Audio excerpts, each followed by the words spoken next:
Hello and welcome back everyone to Adobe Live from the sofa here in the UK. I see many of you are already back in the chat. Welcome again. If you have questions, pop them in there. Today we have Andrew as our guest. Hi Andrew, how are you? Hi Stephanie, I'm good, thanks. Good, pleased to be here. Where are you based? So I'm based just outside Glasgow in Scotland in a little village called Eaglesham. So I'm surrounded by fields, nicely tucked away in the countryside. Nice. And how is life up there during these days?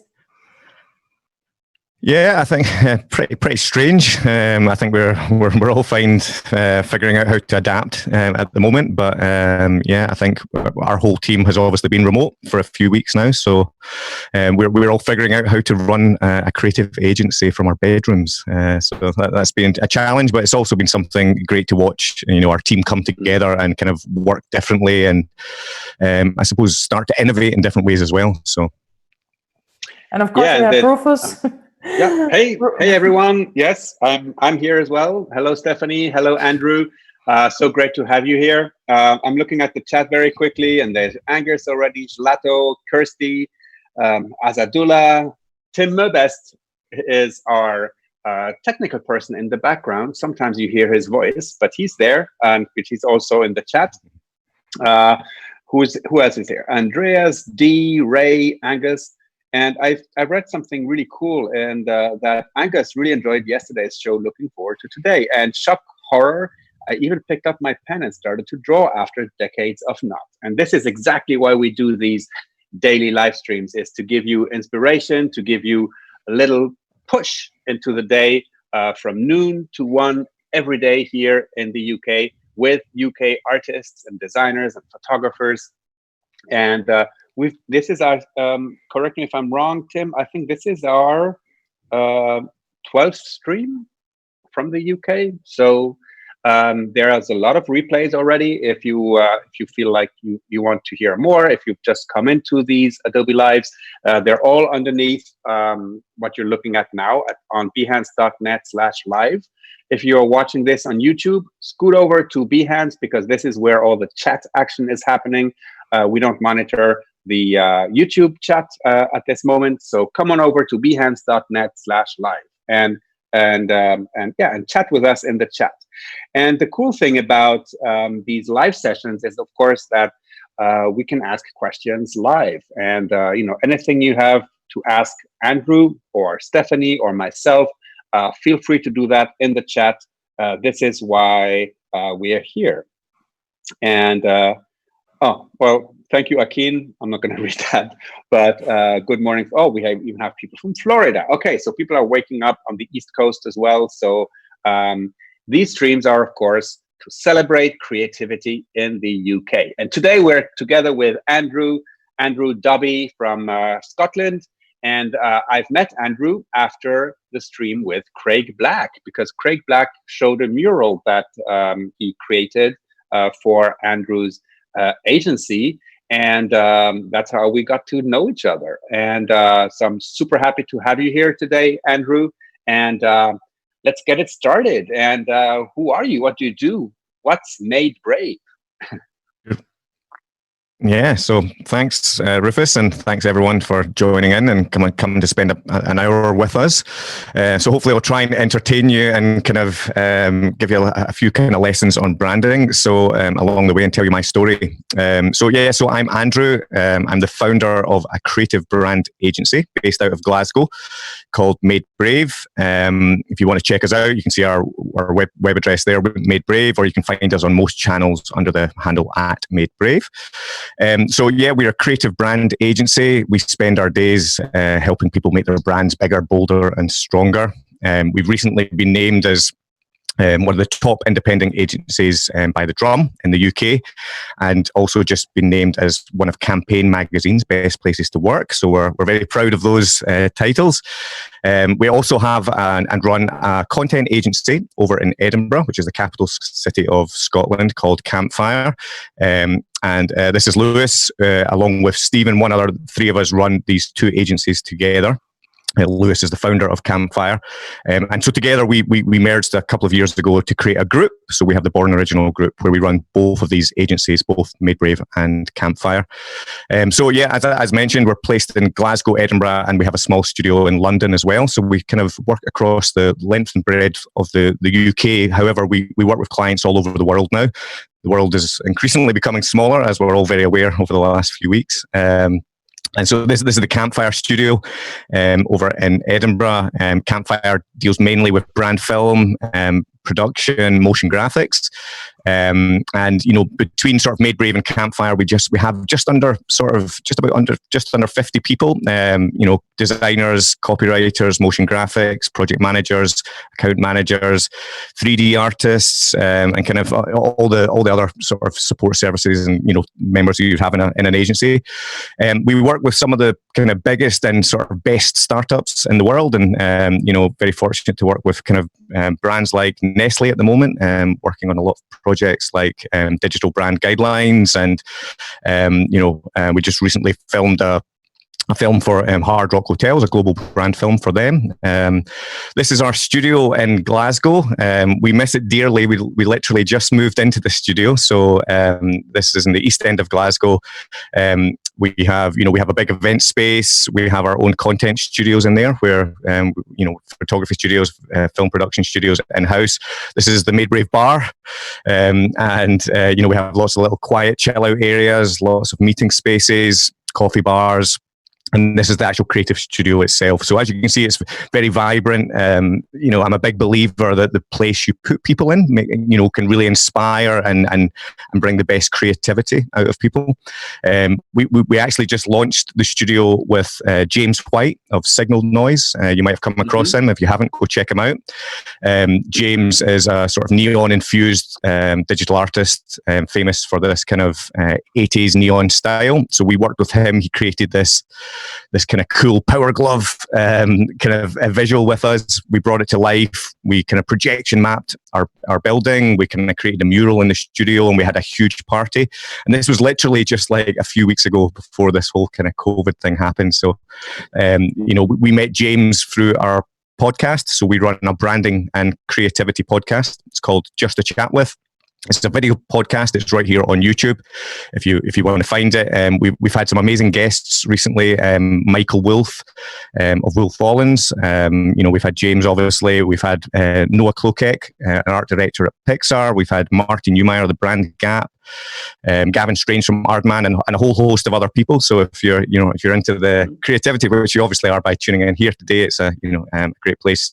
So as today, when I spoke to Rufus, we discussed that I used to be a designer and a photographer, I now obviously run an agency, and sometimes you don't get to hear of, well, how does that transition work? And we thought it might be quite interesting to share my story of how I transitioned out of a designer into growing and starting an agency. And as I mentioned earlier, hopefully I can try and teach a little bit about branding along the way that I've learned through my journey. I was a designer and a photographer, probably an average designer. I would say, now that I've worked with a lot of very talented designers, I was probably average. But I worked in a small agency for the first sort of 8 years of my career. And there was no more than 7 or 8 people. And we, I suppose I learned my craft. YouTube and everything wasn't quite as available as it is today, and so I learned to be a designer and a photographer during that phase. And in 2012, in the last recession, before we got to this one, this little guy, this is Finlay, he's my son. When he was born, when he was roughly 2 weeks old, I had my last paycheck, and I thought, what a great time to go and start a business. I had the pressure, I suppose, of money and needing to provide for my family. Everyone takes a different driver to do different things in life. And this was my driver to set out on my own. So this was Made Brave 1.0, which is horrible, which is like, but my friend Grant very kindly gave me a space in this studio. And the little green basket you can see there was actually my son's bed. He was obviously with me and worked that day. And so I used to do all of my meetings in Starbucks. because I knew I could design. I knew I had the skills, but I thought no one will buy anything from me in that studio. Within about 6 months, I found a space. This is me looking 30 years younger, only 8 years ago. I found a space in a really nice creative hub. Very focused, very focused. Very focused, or Focused, very very focused. That's actually when I had here. If anyone's wondering why I'm wearing a cap today, I was mentioning to Rufus and Stephanie earlier on that I had a COVID haircut. And it didn't go so well, so I've actually got a shaved head under here. So this cap is staying tightly on. But I suppose I moved into this space, and it felt visually much more what I wanted to represent my company, my brand, and within about 6 months, I was very, very busy, and I knew I needed some more support. And I had someone working with me that was kind of freelance, for a day, and then suddenly they were 2 days and 3 days, 4 days, 5 days, and so it was kind of the first person. And then we got really busy, and there was a designer that sat across from me in the desk, and a way better designer than I ever was, and was maybe a little bit jaded with the industry, and kind of. I said, well, why don't you work for me? And at the time, he said, well, Andrew, I need, I've got a family to provide for, I need £30,000 or thereabouts. And I thought, oh no, I don't have £30,000. But the way I looked at it was that I didn't need that. A £30,000 salary is about £2,500 a month, and your job is to then cover that 2.5 and do that and do that. And so I kind of followed that path, and within a year, we had 6 full-time people, and we hadn't borrowed any money from the bank. And a space became available upstairs, this space here, and it was too big. We probably couldn't afford it, but we were called Made Brave, so we had to go for it. And within a year, so this was the end of year 2, we had 16 people in the Made Brave team, and they were all full-time, and we had work for everyone. And, I literally... I just did all the things that my wife doesn't let me do at home. I put my guitar on the wall. I, had lights everywhere. I kind of made the environment what I always imagined. I had a vision for an agency. And around this time, I'm 38, so I grew up in Photoshop, and I was thinking back before coming on here. I think the first version of Photoshop I had was version 3. Now that's not CS3. That was like before CS started. It was, it went like 9, 8, 7, 6, 5, 4, and I think I was number 3. But Photoshop has always been something that, a big strength of mine. And so this was some of the content we started putting out on social media, and this is a way back in 2012. And, everything, we were kind of playing with Photoshop, and we were just being really creative, and we didn't use social media to sell. And obviously, in hindsight now, I understand why it was successful, because social media is best used when you create a narrative and you create something for people to follow along to. So we were always just creating content, and we were using the photography skills, the design skills, and we grew a really big following and an engaged following. And then suddenly brands asked us, how did you create that following? Could you do that for us? And we were like, yeah. And so suddenly, we were managing people's social media, we were doing strategy, we were creating content, and obviously we were having fun along the way. And all of our content was full of life, and everyone you see in these images are all Made Bravers. They're all people that have worked at Made Brave, and without them there is no agency. So we're very proud of the creativity and the people that are in our agency. And, this has now become a big part of our culture in terms of, we teach all of our designers how to do photography, how to retouch. And, it's a big part of kind of our own brand. And we're not afraid to be brave and kind of have fun and do content that maybe feels a little bit scary to other people. So this would be like, this is a very old team shot, but this would be like a standard team shot at Made Brave, we would, during the middle of the day, I would set a studio up in the middle of the office, and I'd say, like, everyone, okay, pretend you're in a helicopter, you're hanging from a helicopter, or, and we, every time we did a team shot, we would pay that attention to detail, and we would just always try and have fun. So this is kind of quite a recent Made Brave team here. This is also one of our project managers, Rhiannon, hanging off a piece of spaghetti. And suppose around this time, we kind of, I suppose we kind of knew where we were going, but the local press in Scotland started to pick up on our story, and they sort of appreciated there was maybe a story there, and we realised that we were growing a brand rather than just an agency. And I think often agencies, it's such a busy type of work that you can often spend no time on your own brand, and we made a conscious effort to say, let's make it spend a lot of time on our brand, and let's use it to showcase to clients and showcase to people, how you can grow a brand. So we started doing these giveaways with Moleskins, which were kind of aligning our brand with premium. There's just a question from Jonathan here, but maybe that, like tying into what you just showed. Yep. And Jonathan is asking, what made you choose a company name rather than using your own name, for example? Did you set out to become an employer? No. So first of all, I did use my own name. I just went under Andrew Dobbie, freelance design and photography, I think. But very quickly, I realized there was a limitation to that.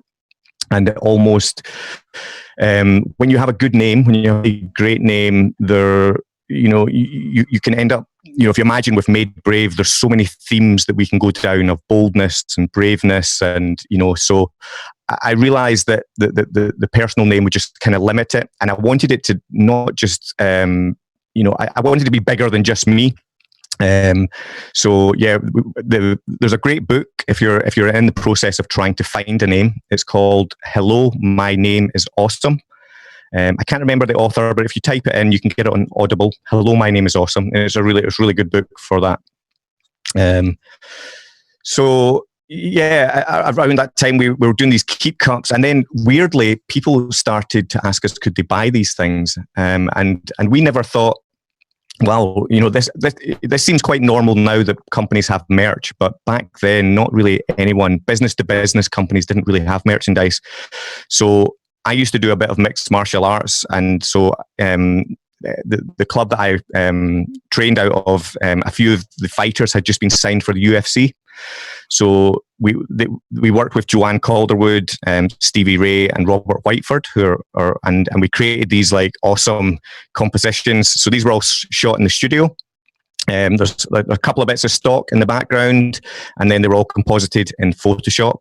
So we had great fun, and we used these guys to launch the brand. At the time, the UFC was also visiting Scotland, so there was a lot of eyeballs on UFC, so we kind of used that. And then we somehow managed to, made friends with this guy, Johnny Adam. He's the current Le Mans 24 champion. And we did some design for him. And he said, well, I'll put your brand on my helmet. And so this was Team Aston Martin. So we were like, that's good brand alignment, and, if you think about, we were aligning with like UFC, bravery, boldness, adrenaline type things. Which seems great until he wins a race and then he covers up our brand. So we're now slightly more strategically placed on the side of Johnny Adams. I know, it's every time when, yeah, I know. So we're on the side of Johnny's helmet now, which is obviously great. And, just having that Aston Martin brand alignment was great as well.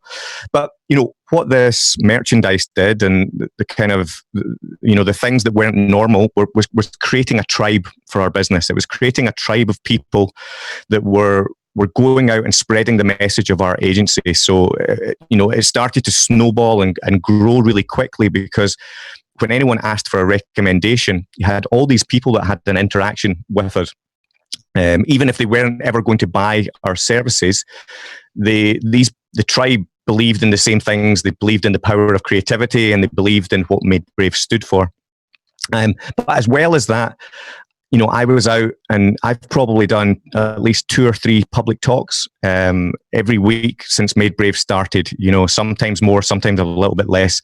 But, I think if you're a designer just now and you're trying to do that transition, you've got to get out and tell your story and figure that out. And we'll come to that in a little minute, but it's really, really important to try and find your voice. And I was really nervous at the beginning. I wasn't great at talking in public, and I'm probably still not great at talking, but, slowly but surely you get a little bit more confidence. And what that did for us was every time you do a talk, you level up. And there's someone else at every talk that sees you and says, I want you to talk here now, or talk here.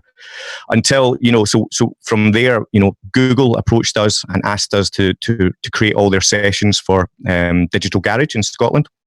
And we've asked by Unilever. And then obviously today I'm now talking on Adobe, which I'm hugely proud of. Adobe's a brand that I've loved since a kid. So, every time you will level up. So you just got to make sure and try and get out there and find your voice.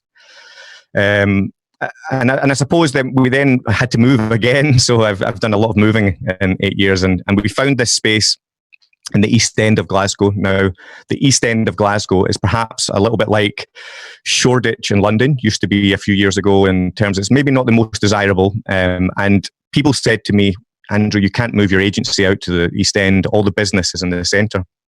But we thought, people need to write stories. They have blogs to fill today. And, we thought if they're not writing about us, well, they're writing about someone else. And if we could make a positive change in our own city, why don't we create that story around that? So we moved out to the East End, and it was the best move we've ever done. We got the space we loved, and it created a narrative, and it did something great for our own city. So we moved into this space, which is not the space I showed you earlier. This is actually up above. We've just outgrown this space. And you can see here, we've got Craig Black, who you had on your live stream the other day. Craig is a good friend of mine, and we had him in, and I'm going to show you a little bit more of that in a minute for anyone that didn't see that the other day. But this, so this is Pete, our resident giant at Made Brave. Pete is our design director. And then we've got another one of our designers over here, Emma, holding his pinky. But yeah, with that studio, I'm a big believer in values-driven business and purpose-driven business. And so we brought a load of artists into. Oh, Andrew left the meeting. Okay, so he'll need to come back. Yep, I saw there were some issues with his internet, but hey. I see a few questions in the chat, exactly. Which we should ask him when he comes definitely. back. And let's see if he comes back, if he even knows that he's gone. Maybe he's continuing to talk. Yeah, so thanks, Tim, for putting in the name of the book. It's Hello, My Name is Awesome, and that's how Andrew. That's what inspired him to stick with Made Brave instead of using his name.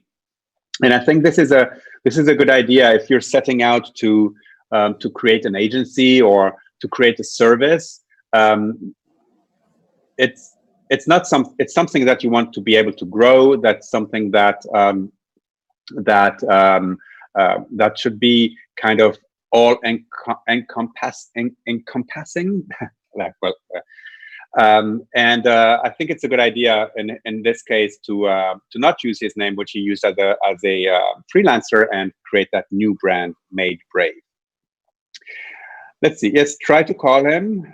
Honestly, internet in Scotland isn't usually this bad. Huh? Well, Andrew did mention that he was in the middle of nowhere, so who knows? Not everyone has fiber. Not everyone has fiber, no. But me. Yeah, you have it, right, Steph? Yeah, of course. I'm the only one who's always on.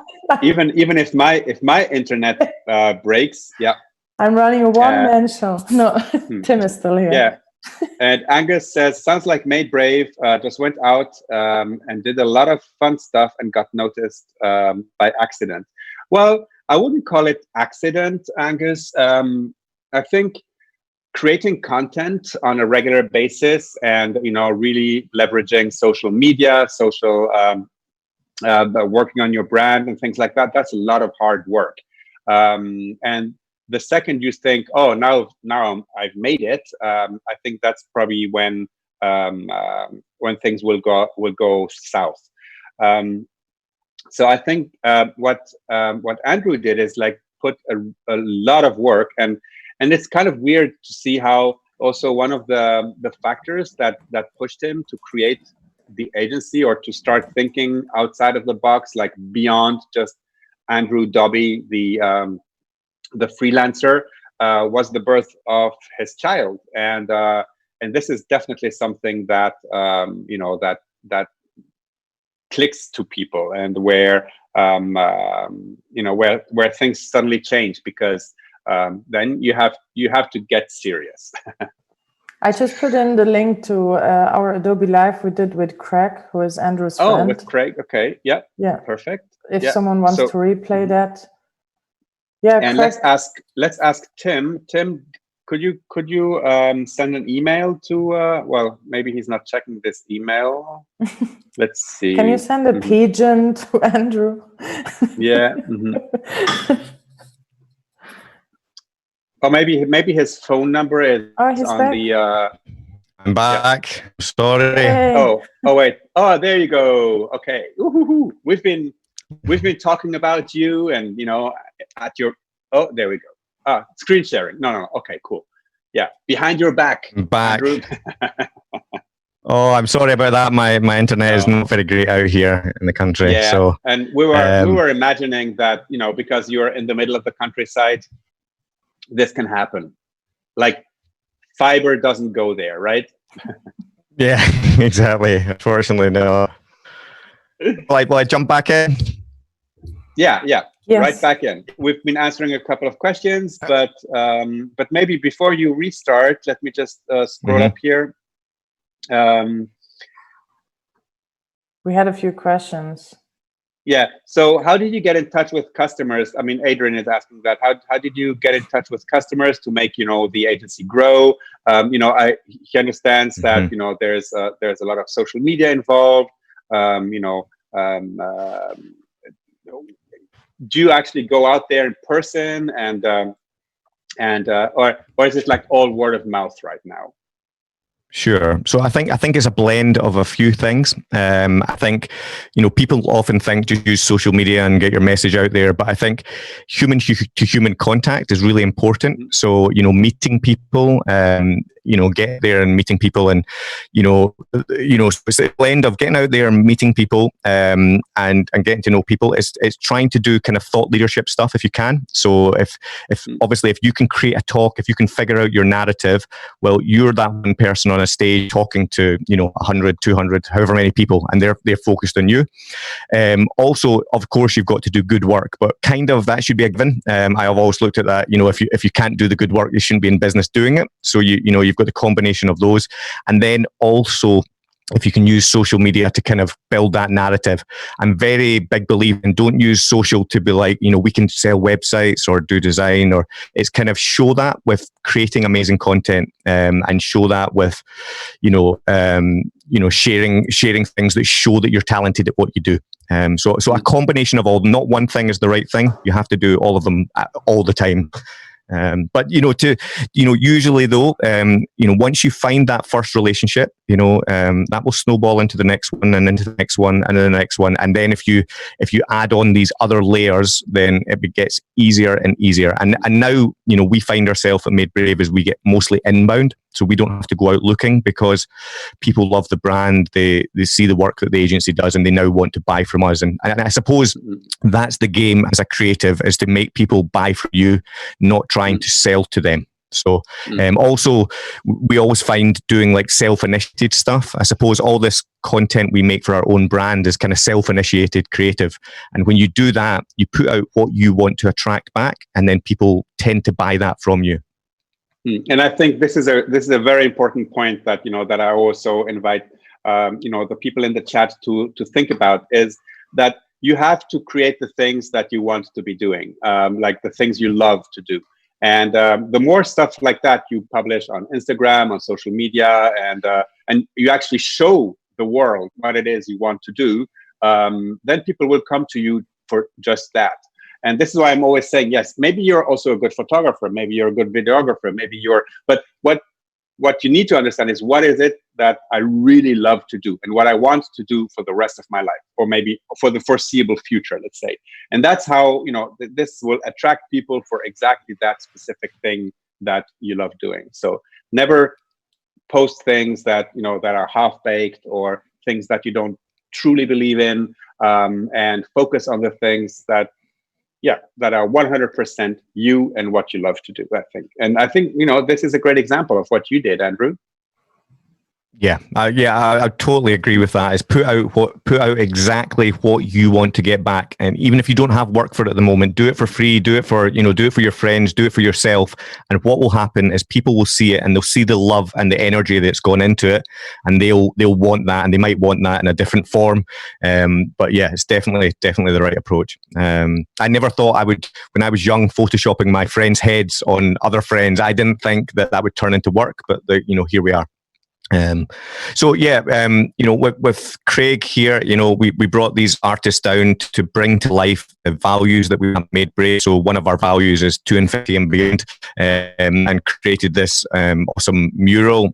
He's a handling artist and designer based out of Glasgow. If not across, Craig, go check him out. His handle is there, _Craig Black, or his website, Black Design. You can also watch the live stream from the other day. We also then brought in Richard Davies. He a brand called Hand and Ship. And he's an artist as well. He runs a really cool clothing brand. And he took one of our meat bases and turned that, one of our values is amigos without egos. And he brought that to life. We made a little film about these. You can find all these films if you search on the Made Brave YouTube channel or Made Brave Vimeo, or any of our social channels. And then we took that meeting space in our lab studio and we turned it pulpit week. And sounds like a lot of fun, which it was. It was a great fun. This was for our 7th birthday. Until you have to clear up a ball pool, which takes work. But it was good fun for the week, And again, we do these things as kind of activations for our brand, and what that does, clients come back to us, and we like to do things similar for our brand, and we say, okay, the ball pit was kind of worked for us, but let's figure out what's going to work for you. And so this stuff is fun. It's stuff that works for our brand, but it attracts that right type of work that we want to be doing as well. And one question, Andrew, before you continue, you mentioned that you chose this area of Glasgow, the east of Glasgow. I think you mentioned. Did you see an impact on the community there, or the surroundings, the neighborhood? Have you been able to change something? Yeah, huge impact, Rufus. We were the first people in the building that we went to, and that building is now completely fully lit. And there's, at least another 2 or 3 creative agencies that moved out to this area, and then loads of businesses. So, I think creatives, we're sometimes first to move into areas, and then everyone else follows, because creatives can often make things look much cooler, right? So, it's had a really positive impact to that area, east end of Glasgow, and so we're very proud of that. That's awesome. And I think this, this is like really, like setting a goal and like doing a conscious decision to move into an area, and then actually actively changing that area for the better. But there's Ray, who's asking, it seems like, creative individuals are all young. Are there any mature creatives in your company? Like, yeah, I think so. Yeah, I think like me, for instance, Yeah, no, we like a, at Made Brave, we like a blend of everything. The ideas come experience in life, and everyone has different experience. So we very much believe in a team that has young people and older people. So I think we've got a few people at Made Brave. I think maybe the oldest is in his 50s, going right down to maybe sort of 20 age. And we're everywhere in between. I very much like a blend, because I'm 38. I'm getting a little bit older, I'm maybe somewhere in the middle. But the younger ones definitely come through with ideas that my brain wouldn't have went. And likewise, when you have a bit of experience and maturity, there's just some life experience that comes. I always think, every time you travel, every time you have a new life experience, whether that's getting married, having children. All these things add to how you think about creativity. So as a creative person, it's best to try and get as many experiences in life as possible. And I think, having a team that has a real mix is the best way to get the best solution for people. Also in the studio, like we've done some crazy things, like one Christmas, I think last year, and over the weekend, a few of us turned the whole studio into a winter wonderland to surprise our team, and then we filmed the whole process, which is obviously great fun. But like, we've a lot of time on our brand, and I really believe that brands are built from the inside out.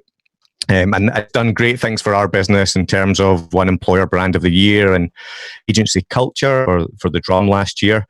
And, you obviously mentioned that, telling my story, I think it's important if you're a creative out there and you're trying to start your career or trying to progress, is to figure out what that story is, because if you have, just have good work. There's lots and lots and lots of good work out everywhere, right? And it becomes much easier for people to sell you and to talk about you if as well as great work, there's a narrative that goes along. And our brains are wired for stories as human beings. We've been doing it since the beginning of time, and we can remember things better when they're in context. To get us on this page, I thought I'd talk a little bit about branding, and to get us on the same page. Obviously, I live in the country, so outside Glasgow. I like to chop, right? Hopefully there's a wood choppers out there with me, right? But I like to chop wood. I find it relaxing, and as a marketeer, as a a branding person, I often look when I'm buying things. Why did I just buy that? And I could have bought any axe in the world. I could have probably got one for fun. Craigslist or Gumtree or one of these places, but I spent £109.99 like an idiot on an axe when I could have spent £10. But when I'm buying a product or an axe or anything, I'm buying more than axe, right? And we all know that. We're buying into, look at this is a hand forged in Sweden by this company called Gränsbooks. So you should look them, a great company. It comes with this axe book, one colour print axe book that probably cost about 50 pence to print.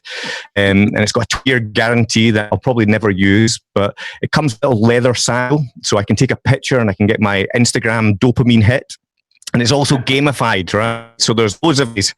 So I have 2 axes at £100, right? So the full me, right? But when I'm buying from a company, I'm buying into the tribe of Gränsbooks. So I'm saying that, I believe in the same things as you, and, I want to be part of that tribe of followers. So, and we do this day in and day out with the clothes we buy, the things we wear, the cars we drive, the products we choose. We pay more money for things that we could pay less for. And more so, in the world just now, I believe that we're even more so going to buy from companies that we believe in the values, not necessarily the product. Like Patagonia are a great example of a brand who really looked after their team, their company, their customers during this huge challenge time. And so we buy from Patagonia, not just because the products are great, because we believe in the same things. And, and the companies who are getting these things wrong at the moment are the ones that, are going to be damaged. So our job as, designers, as branding experts, as people who are creatives, is to help companies and guide them to do the right things. And if we look at a few definitions of brand, we've got Wally Wallace here says it's a brand, it's an organization or a product with a personality. We've got Jessica Walsh.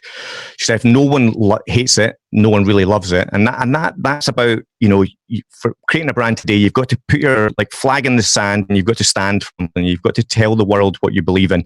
We've got Richard Branson. He says your brand is simply your reputation. You're looking at Virgin right now. They might not have handled their recent situation, and but there's often a theme of reputation through brand. I interviewed Marty Newman-Lewis, one of my co-founders, earlier this year, and Marty says a living brand is a pattern of behaviour, not just a stylistic veneer. And I think that's quite a good thing to start to learn when you're maybe a younger designer, that it's not purely about the identity. Identity plays a part in a wider brand. Jeff Bezos, he said it, what people say about you not in the room. And, you know, what we see at Made Brave is that humanizes business so that people can connect with it, kind of like the way they would a friend.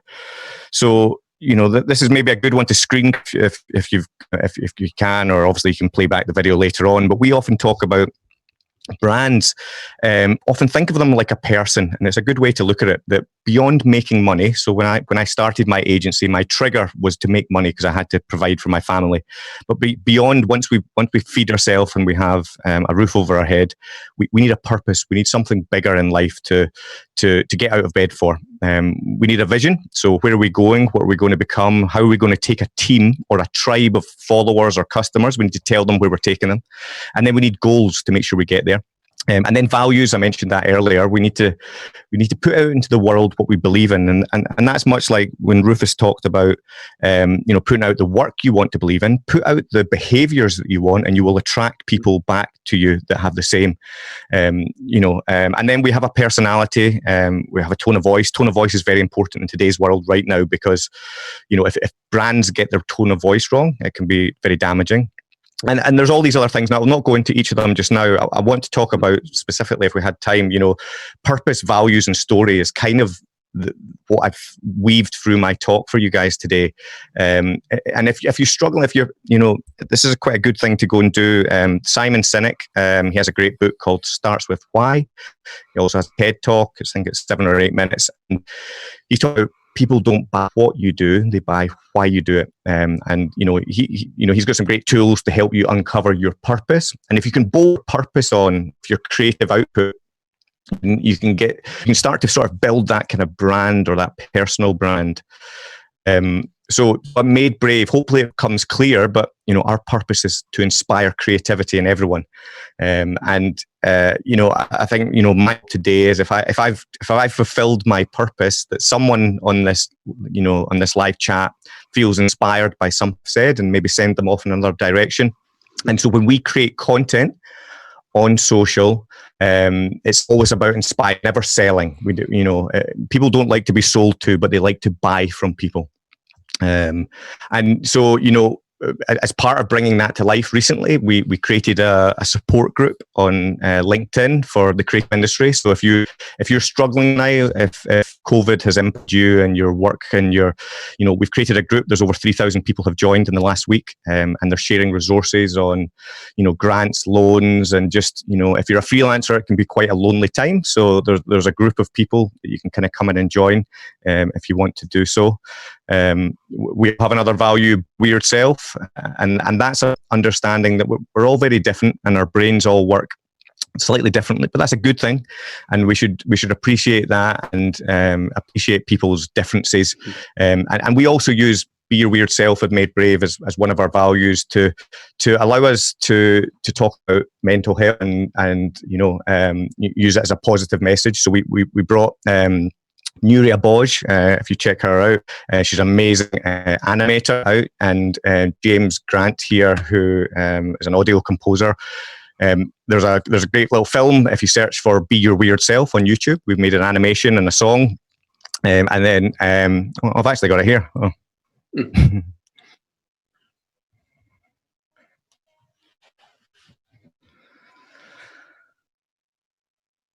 Oh. Because it's jaggy, yeah? Okay. Yeah.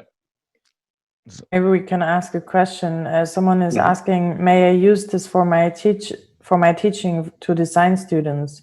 Your infographic that you had earlier. All right, you see that again? The infographic you had earlier. Someone is asking, that has a too long name to pronounce. May I use this for my teaching to design students? Of course. Of course, definitely. You take that and very pleased. You can search that video online if you want. There's also great support out there, creatives, and this is a charity in the UK that if you're struggling as a creative, you can reach to them, and they're there to support creative. And then Amigos with Egos we touched on earlier on, and it's all about how you look after your team. And then being brave with lovely Rachel's artwork here. We encourage bravery in our agency, and right now when you're we're obviously trying to look after our own business, and you could just focus on that. But what we did as well with Camire, our content agencies, we've committed to give some sort of chat business or someone that's struggling just now via COVID. We'll give our own resource, art directors, producers, creative directors, animators, etc., and we'll do a project up to the value of £50,000 billable work. So if anyone's business is struggling right now, or there's a charity out there that could do with that extra help, we're running this campaign. If you just check the Campire website and get a little bit more information on that. So a few takeaways, Rufus, if you want, is like, tell a story, don't just sell, so bolt that onto your creative output. Have fun though, it's life as well as work, so make sure you're enjoying the creativity, be as creative as you can, and make sure you're doing the thing that make you smile and make your team smile. Ask for forgiveness, not permission. You got to go break things, you got to do things, and you got to push praise. But remember, be kind behind. Exactly. Be kind. Behind usernames, there's human beings, and it's really important. That any comments you put out online, remember that's having an impact on a human. So remember what you do, and then don't grow up. It's a trap. So I don't plan on growing up anytime soon. Hopefully you all got something out of that. I don't know what time we're on, Rufus, in terms of how we're doing. There's just a question from Ian here. Okay, but we're talking about branding at a very high level, but Ian, justifiably says this is all very well, but what about brand testing, font choices, color palettes, global design language, and everything else that needs to be done? I guess this happens, right? I mean, once you get down into the project, but maybe you want to say more about that.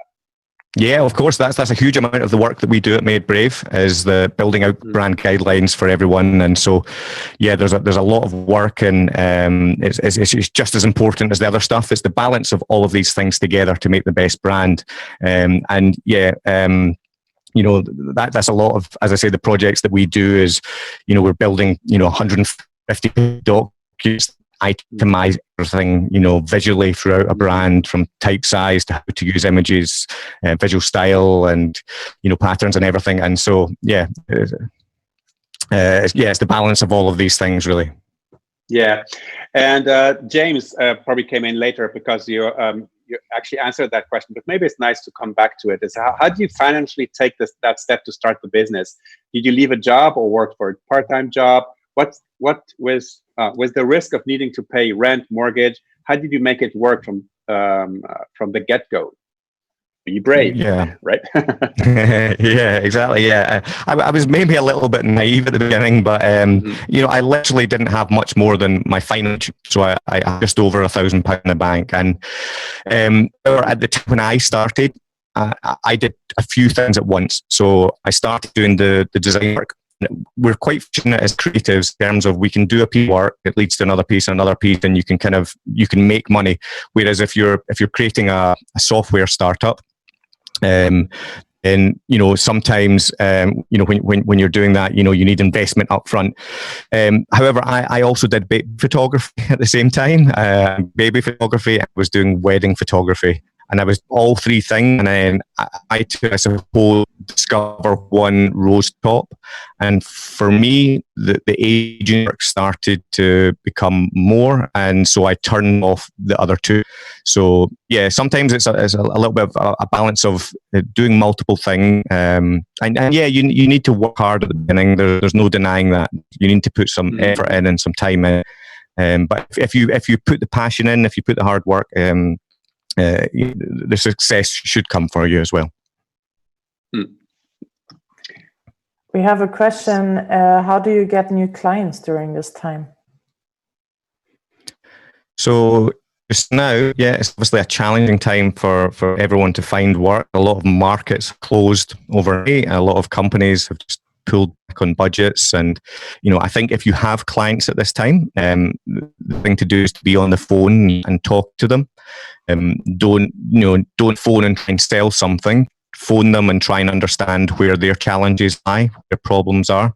And if you can help, we've been doing some things at Made Brave, like offering free brainstorm sessions. So, can we help brainstorm? And, you can help someone with their challenge, and that potentially turns into work for you. We can give them some tips for if you're a freelance right now. Everybody in the world is running webinars, and these webinars need brand, they need design assets. Could you then take a webinar and could you sum that up into a blog post if you were a writer? So it's trying to be agile and thinking about how the world has just changed, and how do the tools that you have, how can you make them relevant to someone?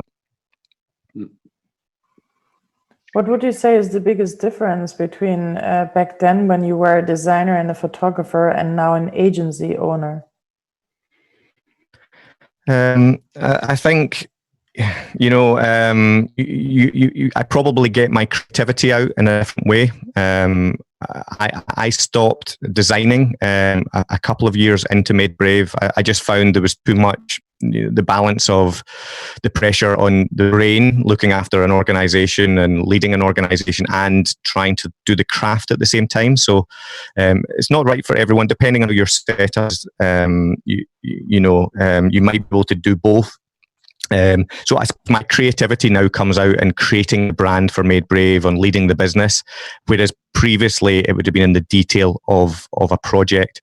But I do still feel just as fulfilled. I love to surround myself with creative people. I get a lot of energy from that. So, I love that now I get to spend my time with 50 amazingly talented people and steal a little bit of their brain every time. I get to learn a little bit of their expertise, which is very fulfilling as well.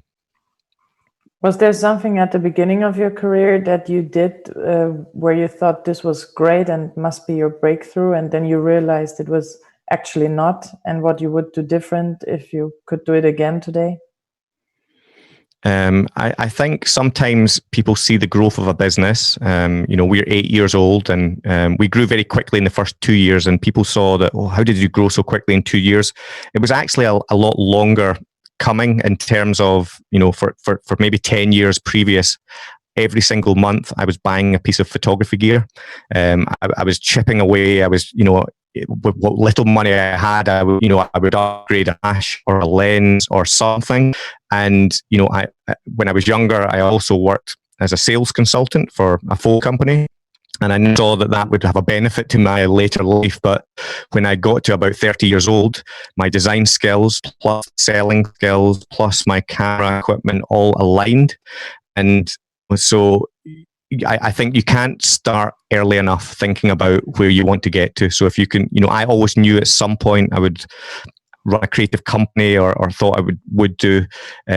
You've got to start those building blocks as early as possible. And all I always say to designers, it's good to have a kind of, a separate superpower as well. So as well as being a great designer, is there something else you can bolt on the side? Is something else that you have that is unique to you? And if you can try and discover that and amplify those two things, yeah. So, for example, there's Sandrine in the chat who says, for the moment, as I know that the clients aren't that busy, I encourage them to think ahead with their content and help them with that. Obviously, it's a freebie, but hoping it will pay out. So it's not so obvious that it's a freebie, but I think it's a nice thing that you're doing, Sandrine, to help your clients through these difficult times. And yes, I'm a great believer also that in helping during difficult times, it usually comes back in good times. So I think it's a good investment of your time, Sandrine. What do you think, Andrew?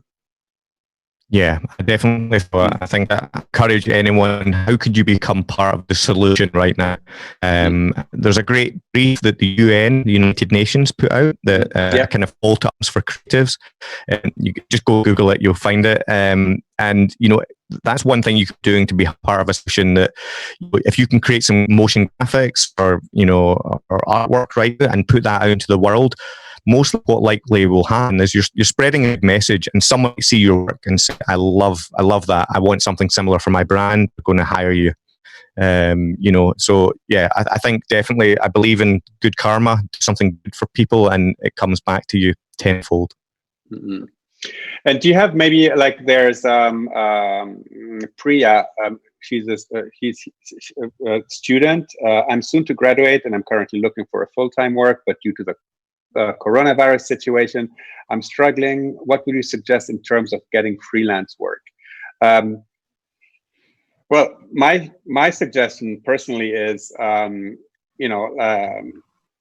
like we said before with Andrew, is get stuff out there, like show the world what you can do, and then people will contact you to get that sort of content.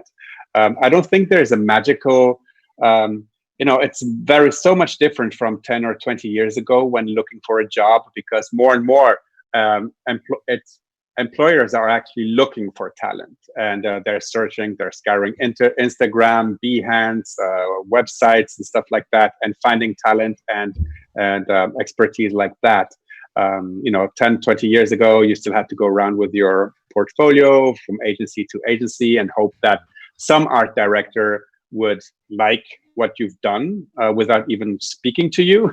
And it was much harder. And I think social media has changed everything for the creative industry, really, and the way people are looking for talent. How do you do it, Andrew? Yeah, I think you're right, Rufus. There's no better time to be a creative, because the world needs creativity right now, problem solve and to make things. So creative, you're valuable. I mean, in terms of looking for people for our team, we generally look for people that are really passionate about what they do, and we look for people that if they weren't being paid to do it, they're still doing it. Look for the values that they have, that they're good people, and that they're going to fit well within our culture. And obviously, I think to reiterate Rufus's point is that we look at the social channels and are they putting out work? Are they trying and are they pushing things? So I would encourage just now, use this time to make portfolio as good as you can. Remove the work that's not 100%. Just put, if you only have 3 things that are the best 3 things, put those on there rather than 10 things that are mediocre. And then try and use that time to create those kind of passion projects of the things that you want to be working on. Because, I guarantee it, if you can put those out, if you get better and better and better at those, that's the kind of work you will end up getting. And one last question, maybe from Steve here. Did being a sales consultant help you formulate your business philosophy? Yeah, I think it helped me. I hadn't thought about it helping me, but the company I worked for were, they had a really good culture as well. Actually, it wasn't an overly salesy culture. The company very much encouraged find the right thing for the customer. Don't try and sell them something. I think that's good ethos. Just so I think bolting that on and obviously working in a shop, you got used to speaking to people, and doing the creative work is one half of the creative job. We have to learn how to sell our work. We have to say how to describe and talk to a customer and tell them why it's right for their business, or what that's going to do. So if you can learn those kinds of skill, then they're invaluable. So there's lots of books out there. There's lots of resource online that can help you with that side of it. But do try and balance out, not just the creativity, but being able to explain it and why it's good for people. And we're almost at the top of the hour, so maybe if you have one last thought that you want to share with our creative community about getting through these, let's say, interesting times. Yeah, I think that, maybe a lasting thought is that, if you're panicking at the moment, if your pipeline, if your sales, if your work has dried up, remember everyone's going through similar challenges, but don't keep those to yourself. Reach out to people. There's lots of support, and I would encourage you to talk to people. As I mentioned earlier, there's a great charity called NABS. You can phone them completely for free, and you can ask advice and just talk to someone. But use this time where you can to to do the creative things you don't often get time to do. You know, I'm having fun. I create a TikTok channel with my son Finley, and we're having a blast. And I'm getting a whole new lease of creative life that's going to feed back into my agency. So yeah, just you know, try and enjoy the extra time where we don't have to commute, where we don't have to do the traveling around we have. But remember and look after yourself and look after those around you. And if you can support those around you, that will definitely come back to you and give you that support as well. That's awesome. Thank you so much, Andrew. And yeah, that was very inspiring. And thanks for sharing your, you know, how you built up your business, you know, and the interesting thing, and, you know, like that includes me. Like I started, you know, where you started, like, you know, with a little desk, and like I always say, I did, you know, like I started doing graphics for the local pub and the local tattoo artists and stuff like that. And then you slowly build up, and through word of mouth, through good work, through consistency, you know, you can build, you can go anywhere. That's my philosophy as well. So I really loved hearing that from you as well. And I hope it also inspired our community here on Adobe Live from the sofa.